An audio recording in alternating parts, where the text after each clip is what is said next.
Greetings again, brothers and sisters. We're here to just pick up from where we left. We are in session 2. But just to recap on what we spoke in our last session, we continue to learn on the things that pastors and church leaders are grieving over or have lost. And last time we spoke about the cascade effect, and 3 things came out from our session. Number 1, we did learn that family, that is, COVID-19 is forced pastoral ministry back to the family nucleus, where loneliness can be combated, and the ministry family can function as a microcosm for fostering community that is preventative and healing cure for loneliness when it is encountered. Go back to the family. And the second thing that we did learn was friendships, that if you find yourself as a lone ranger, building of friendships, bond with at least 1 or 2 pastors or a pastoral family. We encourage that in order to combat loneliness at an individual level and at a family level. And the last thing that came out from our session was fraternals. That involvement in a fraternal at denominational and interdenominational level is encouraged. Here, relationships can be fostered to combat loneliness. And also a broad variety of contextual pastoral skills may also be learned, and ministry obstacles eradicated, which, if not attended to, may lead to a sense of frustration and loneliness. So I hope, pastors, you are catching up with other pastors. Today, we are looking at the second loss pastors are experiencing, and we want to call this spiritual rhythms that have been interrupted. Weekly participation of worship in a local church is not possible at the moment, even though we are allowed to have 50. Maybe tomorrow we could go back into hard lockdown again, and we are not allowed. And that shift happened so quickly from last year that this intimate loss also comes with shock. Pastors and church leaders thrive when worshiping with their community every week, and that connection has been interrupted. Many church leaders spend a lot of time preparing to see the faces of their church community while it's sharing the word of God with them. Now that is not a reality for church leaders. So in-person feedback is something pastors are grieving the loss of. Now the question is, how do we stay in touch with our flock? How do we keep worshiping with our flock? Any possible ways that we can do ministry? Again, today I am together with Pastor Johnston and Pastor Mfeka, both also lecturers here at the Baptist Theological College and ministers in their own areas of ministries. Let's talk about it, pastors. How with all this shifting, we are in hard lockdown, we are out, 50 people allowed, 100 people allowed. How do we stay in touch with our flocks? Yeah. Let me first say thank you for having me come and be with you guys as we do this. It is very much stressful. I think for me that's where I would start to say it is very much stressful to be going to and fro. We are opened. We are now not allowed. We are told 50 people. We are now told, no, don't meet and all that.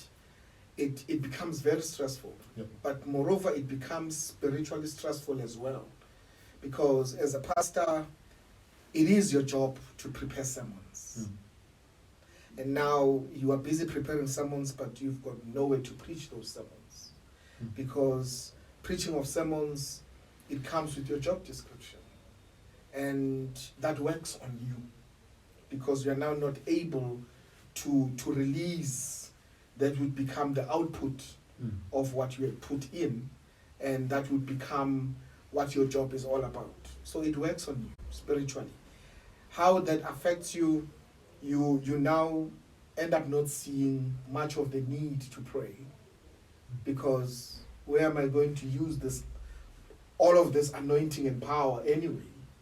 Where am I going to be using the spiritual influence anyway? You end up not being now studious in terms of the preparation of sermons, because why should I spend so much time now studying and doing research, and yet I'm not going to be giving out these things to anybody anyway, So even your reading of the Bible, it's now becoming casual, You become casual in your reading of the Bible because you are just doing it now so that you keep yourself afloat.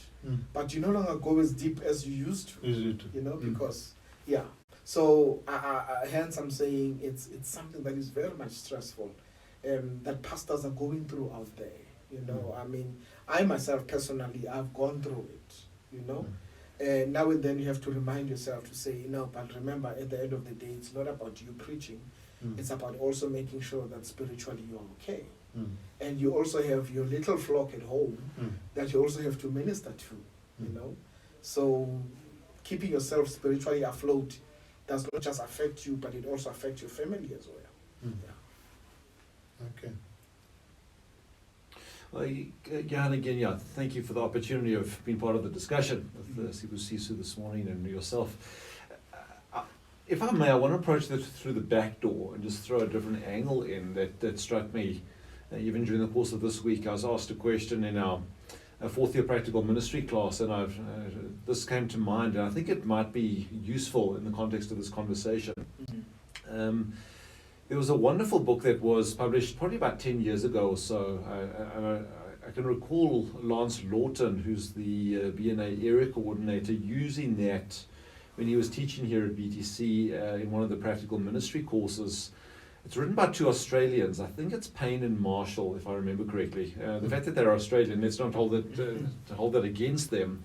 But the book's title is called The Trellis and the Vine. And effectively what Marshall and Payne do is they use the image of the trellis and a vine growing on the trellis as a paradigm for ministry. It's nothing new, it's just good solid discipleship material, but that word picture that they create is really, really helpful. And in a sense, the trellis is our structures, our admin, our finance, when we do ministry, how we do ministry, and that would vary from place to place. It would vary between where Sibusiso is, myself, and you at Ruval and whatever. What we're wanting to see is the vine growing. So we need to place our trellis in the most optimal place to ensure that the vine is growing the best. And there's a flexibility in terms of how that actually happens in a given context. I think that's a useful thing to bear in mind when we consider lockdown. And I know last time we joked with the 3 F's, I think it was, what was it, family, friendship, and fraternals. Maybe I can add 2 F's to that as well and say a faithfulness to the fundamentals is the key issue. That even through lockdown, as Sibusiso is saying, it's stressful, we're on, we're off, we don't know where we're going. But I think we're still called to do ministry in terms of what God has called us to. What is worship? What is church life? How are we the body? How can we still fulfill the one another passages that we're called to in terms of ministry? Those are fundamental. Those are unchanging. Whether we're together or not together, the church body still needs to be the church body. But second F, if we're kind of faithful to the fundamentals, be flexible in how we do that. We'd love to be together on a Sunday. We can't be. We'd love to be able to be having midweek Bible studies as we ordinarily did. We can't be. How do we uphold the fundamentals in a flexible way that still fulfills the core biblical criteria that the Lord has actually called His church to be? And I think that opens up a myriad of possibilities in terms of how, in my context, in your context, can I be wisely flexible while still upholding that which is truly biblical and fundamental. You know what I'm thinking as I'm listening.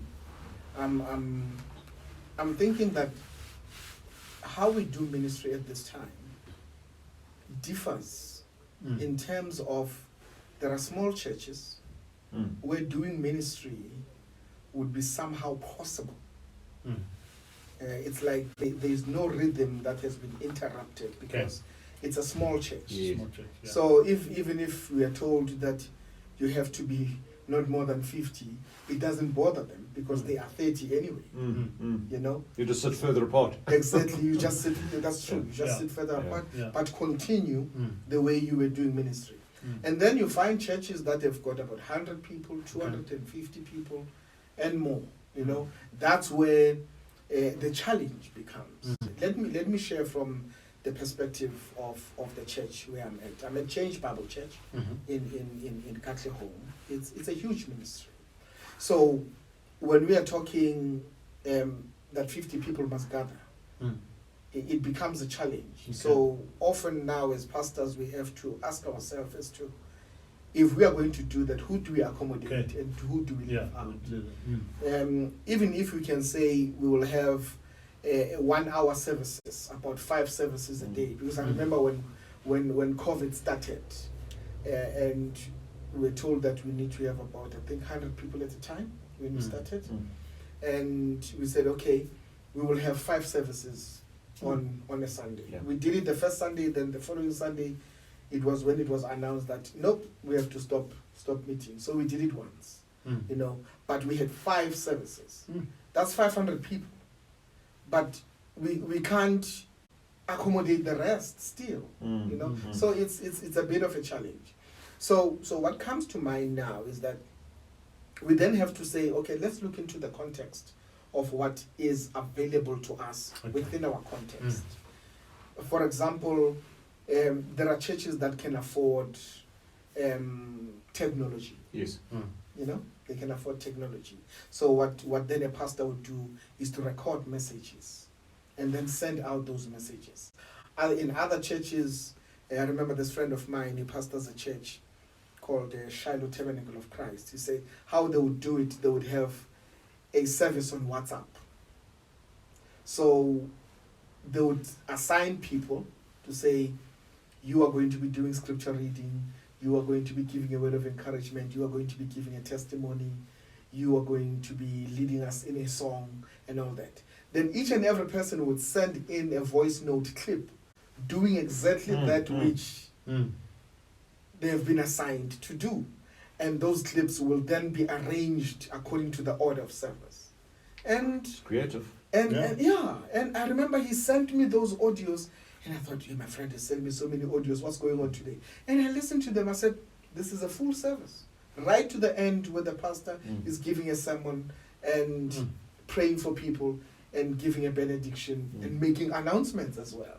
You know, it's a full service. And it worked in their context. They did that for several Sundays, you know.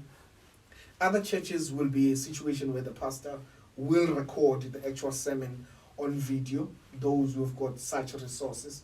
But these days you don't need a lot of resources. If you've got a cell phone and good lighting, you can record videos and send them out there, you know, through Facebook, through Instagram, through YouTube, if you're able to, and also sending them as clips through WhatsApp. And we now have Telegram, and you can also use that, you know. So I think the use of technology has made it possible for us to still be in touch with people, even though it's not enough, because I think the dynamism of our Christian faith is the human touch as well. Yeah. But we can't have that. So what we do, we use what we have, which in this case is technology. Okay. So what I'm getting is from you pastors and Pastor Sibusiso, when you began, is that it's very stressful to try to think, to come up with many things. But we thank God for other pastors and things that have been tried and have proven to be working. So even if it happens that we go into a hard lockdown, like last year, at least we have learned quite a lot. There should not be much excuses for completely shutting down and having no communication with your church at all. Now, to you pastors out there who felt that there is absolutely nothing you could do, here are some of the ideas that we have. You may not have high-tech equipment in your church like cameras, and maybe possibly people cannot even afford Zoom meetings because it chows a lot of data. but there is something that is simple as WhatsApp. This is my Yes. first time that I actually hear that Sure. a service on WhatsApp. You know, it may look like as if it's quite too much work, but Yeah. if you don't have so much to do in terms of visiting people, interacting with people, you have got so much ample time in your hands, even as a pastor, to put up these things together, or even to identify some young people in your church who are very good with WhatsApp and say, hey, this is what we want to do, can you help us? So at least we can still stay in touch with our churches using social media.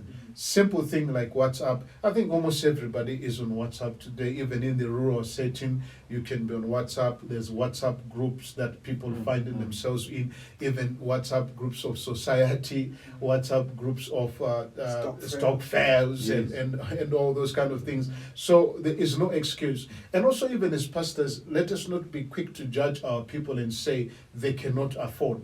You may be surprised to find that actually people whom you say they cannot afford, they are on Instagram, they are on WhatsApp chat Daily. groups Daily. daily and downloading stuff. Yeah. It's only that maybe we have not exposed them to the religious aspect of doing things even on WhatsApp. So I hear here that you can also record.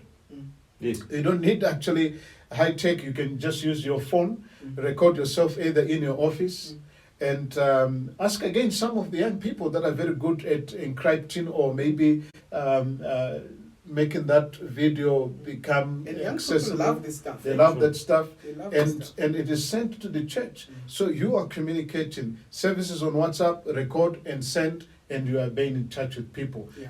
That's the only way we can do it. There is no And any other way. amazingly, Okay. amazingly, Johnson, if you can realize that because of technology, we no longer just now touching the 30 or Yeah. the 50 that Sure. we have. We're now touching the world. Yeah. Because can you imagine if your video is on Facebook and YouTube, Sure. how many other people are accessing it? How many other people are getting access to the gospel message that you would not have touched? Yeah, the dissemination is It's phenomenal. It's phenomenal. Okay. Now, what about in your context, city, suburban? Sure. How are you handling things? It's probably been an object lesson of what not to do. So I think we can look back at that. But maybe just piggybacking on that, just two comments that I think feed into the question you've asked. Maybe just a word to any pastors that are watching is don't worry about what the church down the road is doing in terms of their resources Yes. and so forth. Yeah. We don't want to fall into a spirit of competitiveness Yeah. in terms of we've got to be as good as or compete with. You do what's right in your context for your people, Yeah. shepherd them, and just because somebody else has done it better or has more high-tech equipment, as Sibusiso is saying, that's fine. In the Lord's providence, that's where you're at.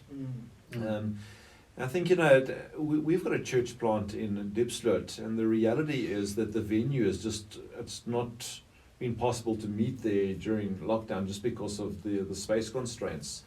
It's not even a question of squeezing 50 in, it's just unsafe to actually do that. And my brother Kulakani Mzilinkatu, who's pastoring there, being mindful of the data constraints of his people, didn't use video. And he's still been preaching, so we go to the regularity and the rhythms.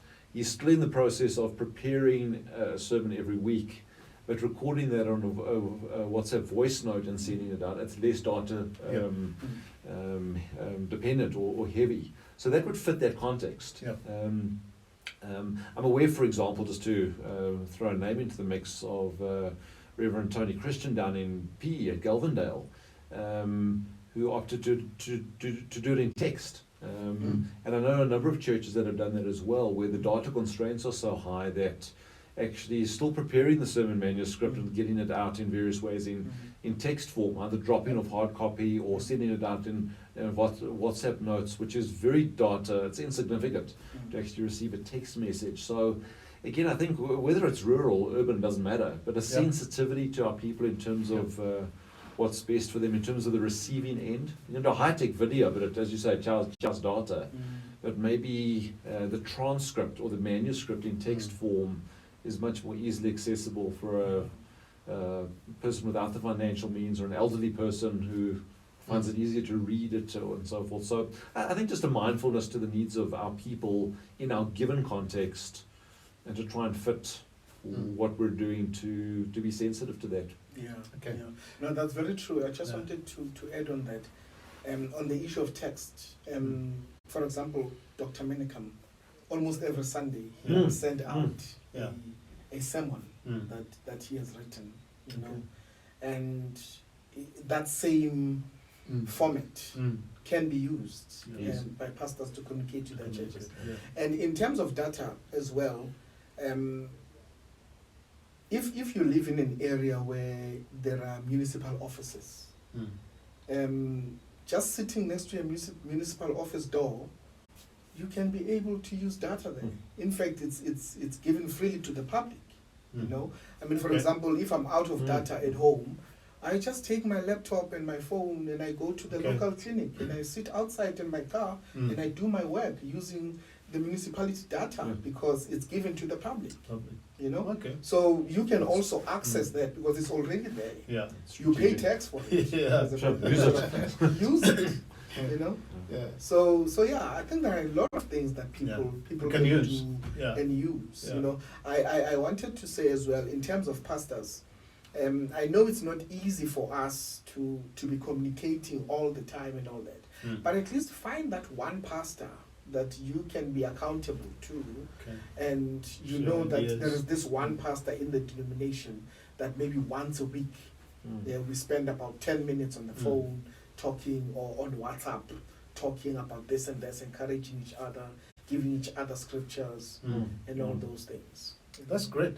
Actually, sometimes when you drive, you pass by certain government offices or even certain companies that have given Yeah. their Wi-Fi free to people. You see lots of people hanging around. I used to wonder, what are these people doing? Yeah. So our people are still even going outside and just hanging around the building, maybe to do Facebook and everything. So we can actually also use that and give them something Exactly. to listen to.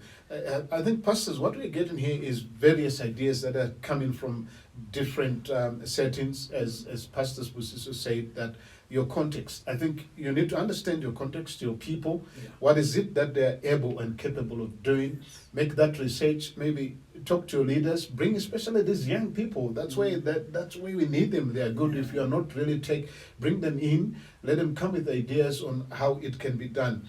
And within a short space of time, you can see that you are getting in touch with the people.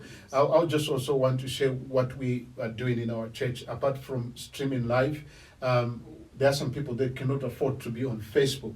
So every single morning, I send an audio of a devotional thought together with the text. So I send a text and an audio so that those who can't read, they can listen. Or those who do not want to read, who do not have time to read, they're in the rush or something, they can put their earphones and they can listen to the audio. I keep them very brief. The audio is possibly 2 minutes, 3 minutes, max sometimes 4. And it's a devotional thought. I can follow a series of devotional thoughts. Maybe this week I'm talking about shepherding, or I'm talking about finances, I'm talking about whatever, or grieving or loneliness, whatever subject you can pick. So as a pastor, you're not having so much meetings that you are doing around, but I think you can crowd yourself every evening by spending 1 hour in preparing a devotional thought for your church. Yeah. You are getting in touch with the Yeah. congregation. If you don't want to do it every day, you can do it every second day. Yeah. And amazingly, as we say that, as some of you have said, we are not only touching our own people. I've heard people in my church who have said, Pastor, thank you for the devotional thoughts every morning. We are sending to our families. And their families, they're sending to their friends. And they even copy and send me a message from a friend who was commenting Responding to that. onto that. So again, it's an opportunity to reach the world around us, even during this time. Anything that you would want to say again to our just to pastors add, in terms of you possible know, ways, when like I say, when lockdown started, we were just not sure as to how to do ministry and all that. One of the things that our senior pastor said, he said, you know what, in terms of the senior citizens, because those are the ones that are going to feel neglected, Yes. what we need to do as the church is that all the recordings that we've done over the years that are on CDs, let's duplicate those and go bless them with it. They don't have to pay for it. Let's just go and bless them with it. Just make sure that there is a facility where they can play this, so tennis. that they don't feel that like Mm. they are being neglected Mm. and all that. Then once a week, we have a pastor that will visit senior citizens who are in a particular area to bring them food and all that, just to come and read scripture to them, obviously doing social distancing, praying with them and all those things. Mm. Okay. So it doesn't mean that there are things that we can't do. We can do. Yes. There are things that we can do. Okay. And I think that's the advantage. Even in hard lockdown, that was navigatable to a point. But certainly as we hit level 4, level 3, and where we are now, which is somewhere between level 3.48 or something, the point is you can meet with somebody, you can visit them, you can go and have a milkshake with a teenager at McDonald's or Wimpy or whatever the case is. I think there's the value of the one-on-one and even small groups connecting in safe spaces, as you're saying. And it goes back to Pastor Johann's point, there's no reason not to be doing ministry. So to use lockdown as an excuse not to, I think is inexcusable. The church can still be the church, and pastoral care can still happen, just differently. And let's be faithful to those key issues. Wonderful. I actually find that, as you close, I actually find that one-on-ones are becoming even more popular now. You know, we now have more reason to disciple now, because people are actually calling for it. You know, then you can meet up with people and also train others to go and meet up with others. Okay, pastors, as much as we feel so much pressured, and as sometimes we felt lonely, and we felt like as if our ministries have been taken away from us, actually it's just a shifting of things. There is so much that we can do. And remember today, your context, just discover what it is that your community is capable of doing, and involve your young people, involve your leadership for ideas on what you can do. Check even with the congregation what they're able to do. Are they able to go on Facebook, or it's WhatsApp, and whatever they say they're capable of, and then you just go for it. So you may not have high tech and everything, but you have definitely your phone. If you don't have a good phone, you can just ask some of the leaders to use their phones. We cannot, as pastors, make an excuse that we are completely shut down and we cannot get in touch with our people. It's a shift of mind and it's a shift of resources. Let's just use what we can, the little what we can find. And also, as the pastors have said, connect with other pastors. Just chat with other pastors for ideas, and we can do ministry much even more than possibly we have been doing even on one-to-one. In our next session, we're going to look again on you as a pastor. How can our pastors continue to do ministry without being affected? We know that it is so sad that we've lost a lot of pastors, not only in South Africa, but even in other countries, because pastors are also on the front line. But we're going to talk about how can we continue to do ministry without actually being affected or losing our pastors. Some information that we can pass on to our leadership, to our churches, to our congregation in taking care of pastors, so that we can live long and continue to do ministry. But here you have it today. We don't have an excuse of not doing any ministry, but there are so plenty of ideas. Take what you can, and may God greatly use you to continue getting in touch with your church. Thank you. Amen.